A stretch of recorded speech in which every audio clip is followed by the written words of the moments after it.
Bondi a bunch this week, and this is such an important topic to you. Yes. In terms of transparency, are these Epstein files. I got to ask you about this because they were released yesterday. Yes. The White House made a big deal out of it. They had these binders with information from the DOJ. They handed it over to all of these social media influencers who went online and shared the information, but then it really turned out to kind of be what some are calling a nothing burger. And some Republicans, like Representative Luna in the House, said that this is not what we or the American people asked for, and a complete disappointment. So, Senator, what happened here? AG Bondi and Director Patel are hard at work on getting all of these Epstein files. And as you know, this is an issue I first talked about in 2019. We have been on this because it is imperative that we break apart these human trafficking rings, sex trafficking rings. And we know Jeffrey Epstein was a part of this. And Aisha, this is not about sensationalism or celebrities. It is not about gossip and gotchas. This is about justice for 254 victims we know of so far, and for thousands of women and girls around the globe that have been pushed into sex trafficking, women and children pushed into human trafficking. What we saw yesterday is information on that will lead us to the file that was used in the court document. This is information from the FBI search.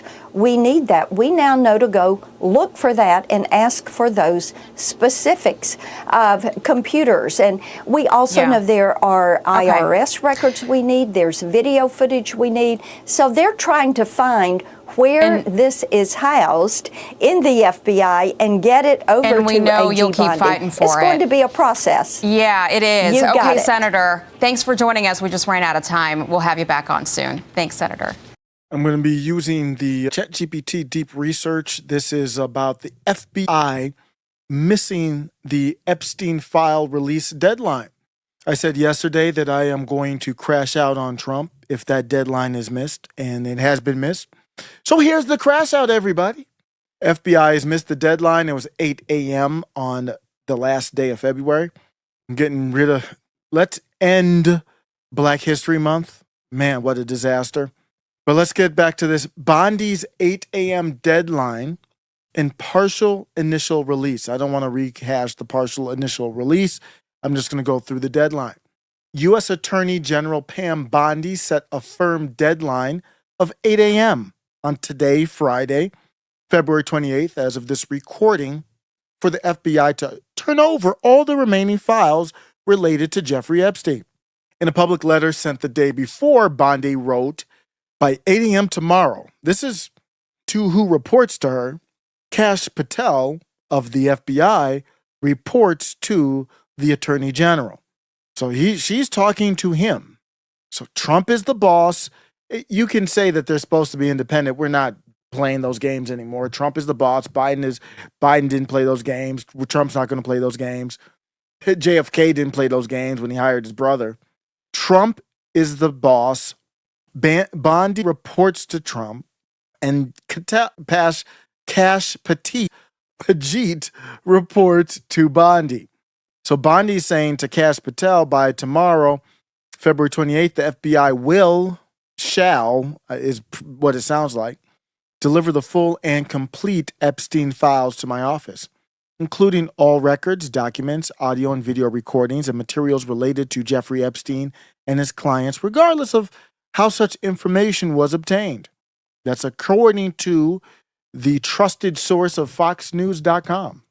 So what it comes across to me as is Trump knows, Bondi knows, Kash Patel knows, the 1% of Zionist influencers that went to the White House know, well, the ones that are paying attention, some of them are just really fluff people. A former Miss American pageant contestant, I don't know if she won or not, they all know that there ain't no files left. They had plenty of times to allegedly delete them, destroy them.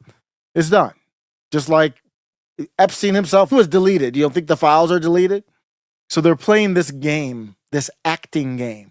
This demand came after Bondi learned that the FBI had provided only about 200 pages of Epstein case documents. It was less information than we already had publicly from years ago. So my thought is today, now that we know it was a setup, now that we know it was a fail, now we should come out and say, what the hell is going on? Trump hasn't said anything. Nobody's saying anything. What's happening? Trump's the one that brought this up. I don't even know. Mary Morgan was on. I just caught the clip. I was just watching a little bit of it because I like Mary Morgan a lot on Timcast. And she brought up a great point. She said, who asked? You know, there was really no big push for this. This wasn't like a MAGA push. People might have been murmuring about it, but maybe they were trying to get ahead of it and bury the story for good. I don't know. We'll see what happens. So this was after yesterday. She said she was later informed of thousands of pages of documents from the FBI's New York field office. That would be the office to hide the documents, but very convenient to pass the blame to them. Let's look at how this whole rollout happened. You said you had files on your desk. I haven't heard you explain what that was. Before this, she said that. I had the Epstein files on my desk. She said that they were not previously disclosed. This is according to justice.gov, the government website itself. Bondi publicly accused the FBI of withholding evidence. That's Kash Patel. I mean, he's just newly in charge, but he's in charge. Pretty big deal. And I'm going to tell you later why it's a big deal. Because it implicates Donald Trump. I've been on here before and said, I see these pieces of evidence. I don't think Trump was involved. Nah, that's not my take anymore. I'll give you the short bullet of why. Bondi emphasized that this was only the first step. She requested that deadline. It was an ultimatum. The deadline for the FBI to deliver the remaining documents is up. And it was not immediately clear whether Bondi's office received the extra Epstein files requested. We haven't heard anything. She said in her letter that the Bureau has failed on their alleged promise to deliver the full set of documents. With the deadline missed, Bondi moved swiftly to address the lapse. She instructed Director Patel to conduct an immediate investigation into why her order to the FBI was not followed. This is his org. We're knocking doors. This is, I don't know if you want to call this civil strife or not, because it's the New York field office, but that's the field office of the federal government. But, you know, it's in New York, so if it has that feel to it, whatever you want to call it, the FBI is knocking down doors of the FBI. That's what I would say if I was Trump. I said that because he didn't say that yesterday, I knew this nonsense was going to happen today. Of course it would. He was there when the Zionist influencers were laughing and giggling with their document of nothingness. He was there to basically wine and dine and treat them and make them feel special. He knew what the release was, obviously. He knew what the release was. Today, he puts on the show with Zelensky. J.D. Vance kind of did that, but Zelensky was acting a fool. But that show, whether designed or not, I don't know, conveniently helped move the news cycle. Because if you didn't have that show of kind of basically 2v1 versus Zelensky, what else would be in the news cycle? It would be awkward to hear the 1% of influencers that went there and then the Tim Pools and others who branch off of them that want to stay in the access media of alt media, good graces of Elon, good graces of Trump. They haven't said anything. So she instructed for this conduct of an immediate investigation. According to Bondi's directive, Patel must report back within 14 days with a comprehensive report of his findings and proposed personnel action against anyone responsible. Kash Patel publicly affirmed his commitment to full compliance. He said that there will be no cover-ups, no missing documents, and no stone left unturned. In the Epstein files matter, Patel vowed that if any records had been hidden within the Bureau, he will uncover them and deliver them for review. Protecting victim privacy is an ongoing thing, yada, yada, yada. I think that's where I'm going to leave that. Internal investigation, how does it work? Patel must report back in 14 days. So they're just slow rolling this thing. We know that there's nothing. They might try to dig up like a little something to save face, but we know there's nothing coming, guys. Completion of document release. Justice Department has affirmed its commitment. You see all that same. We're committed to transparency. They sound like NPCs. she says that, Patel says that, Jack Posobiec says that, DC Drano says that. They all basically copy and paste it. Bondi's aggressive stance signals that if the FBI does not promptly comply or if the investigation finds deliberate wrongdoing, additional measures could be followed. So I think she has to do something because really she should be resigning at this point. It means that nobody cares what she says. Let me show you what I said yesterday on X. I said Elon Musk locks down alt media. And a friend of the show, Mike Has Bad Needs, I was very surprised at one of his takes, which it's all good. I mean, that's the homie, great friend of the show. But I strongly disagreed with his take. And I was talking about the Ashley St. Clair, and it's funny that this came up right after the Ashley St. Clair stuff. And I can look to see if I can find his post here because I was surprised by it. I didn't find the comments, but I believe it was Mike Has Bad Knees. Somebody was challenging me and saying that I don't think there's some type of conspiracy that the top influencers on the right are all Zionist. And literally within the next couple of days, we saw all Zionist or non-critical of Israel. They were mostly all Zionists. And there was a couple that never said anything bad about Israel, but they weren't overtly Zionist. Got access to these files in what is an overt cover-up attempt. And this is what happens. Elon Musk locks down alt media to a select 1% of people, all of them Zionists. So he locks it down. Obviously, he is as well.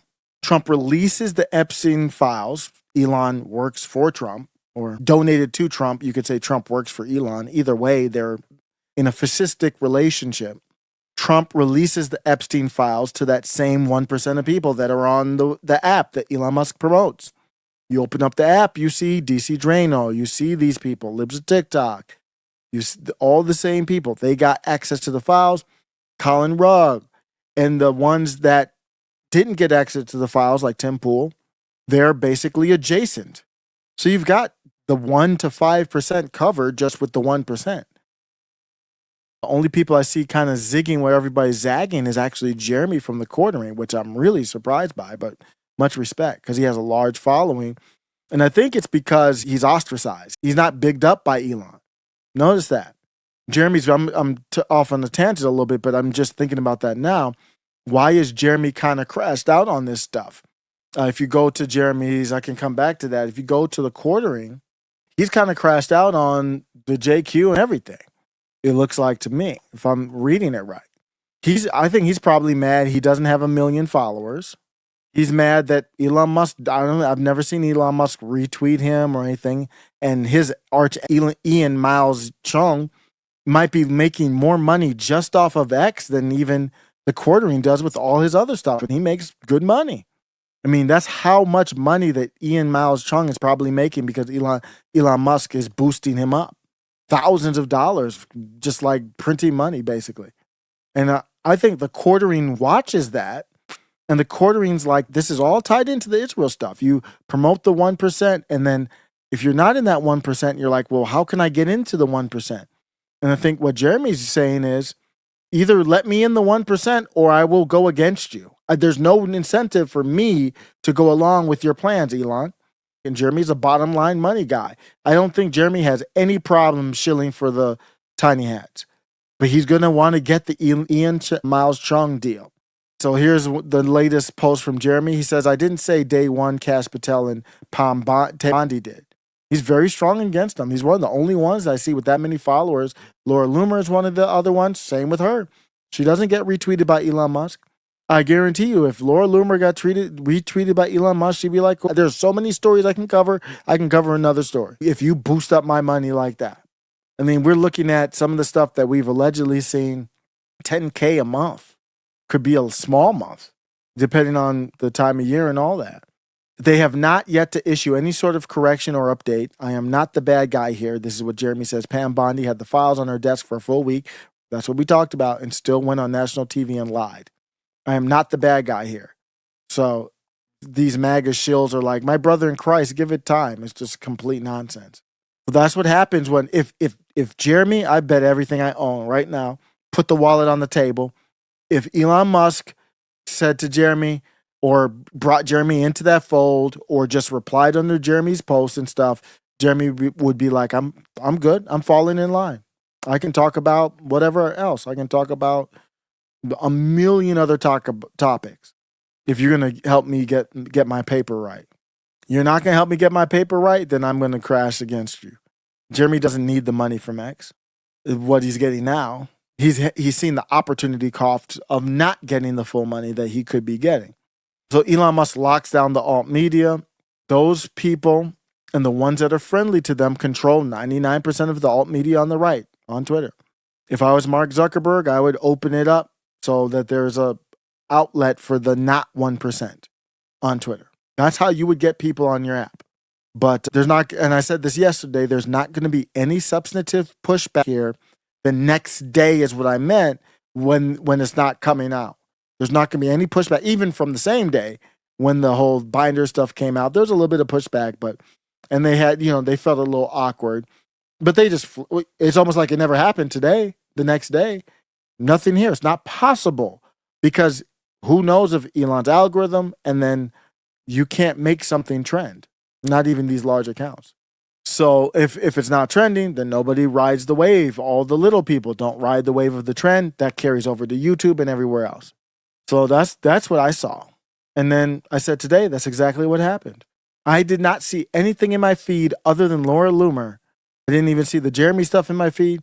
When I say my feed is when you go on X, you can go into like the homepage and stuff. They feed you the stuff that you missed. Even when I went to my timeline, I didn't see it. I haven't seen anything about it. I saw one post from Nick Fuentes. I saw something from Laura Loomer. Not a lot. I mean, yesterday it was all Epstein. If you're not big enough to trend yourself, you have to follow the trend. Elon has total control. The 1% are talking about it, and the 1% adjacent, it's not going to trend. Not possible. Simple domination is what we're seeing here. So somebody, Toshi, said, what are you talking about? Journalists all over the world have their hands on the files. There's just nothing interesting in them. So this person I don't think this person really knows what's happening. They got their hands on fake files. They got set up. So what Toshi is saying is, it's not surprising nobody's talking about it because there was nothing to talk about. Well, with the fake files and then the missed deadline, there's a lot to talk about. And we are still going to get to Trump. I'm not missing that. There's just nothing interesting in it. Hence the severe disappointment, which everyone is talking about. No, they're not. I'm not seeing that. No, they're not. I'm not seeing any of that. The cat turd, Mike Cernovich was on Tim Pool. He's not talking about any disappointment. He's like, well, it was already reached, but he's not putting any pressure on Trump or anything. That's what disappointment would be if Mike Cernovich, who said, I was the one who kind of brought this back up into the fold, and for them to bring me out here and do this, that was not his take at all. So I don't know where you're getting disappointment. I said, why aren't they criticizing Donald Trump today? And this person said, for what? And then I said, wait a second. Donald Trump praised Epstein years ago, but he did praise Epstein, calling him a terrific guy. Wished Ghislaine Maxwell well after the arrest, no pun intended. That is true. Trump's appointed Kash Patel hasn't done anything. Well, I guess you could say he's agreed to the investigation. That's nothing substantive. An investigation is like when they say, we're going to investigate reparations. What does that mean? It means nothing until you decide what are you going to do. Then you take action or you don't take action. Trump appears 7 times in the Jeffrey Epstein flight logs. Trump appointed these people. He appointed Kash Patel. He appointed Pam Bondi. Pam Bondi failed to release the files. Ultimately, it's Trump's fault. Trump could snap his finger and say, I want the files now. Trump's appointed Bill Barr oversaw over Jeffrey Epstein's prison, where he self-deleted allegedly. Yeah, right. Trump has never criticized any of his appointees for failures on Jeffrey Epstein. Trump's appointed Bill Barr again. His father had ties to Epstein. Trump's appointed, I think it's Alexander Acosta, gave Jeffrey a sweetheart deal. Trump's appointed Christopher Wray ignored FBI failures on Jeffrey Epstein. Trump only hires Zios who don't want Israel implicated. Trump met the Zio E celebs yesterday, so he knew what was in the binders and all that, but hasn't said anything yet up to today. Then he did that distracting debate with Zelensky that moved the news cycle. Other than everything I laid out for you, there's nothing to see. The next clip is ready below. Welcome to After Show Carnage.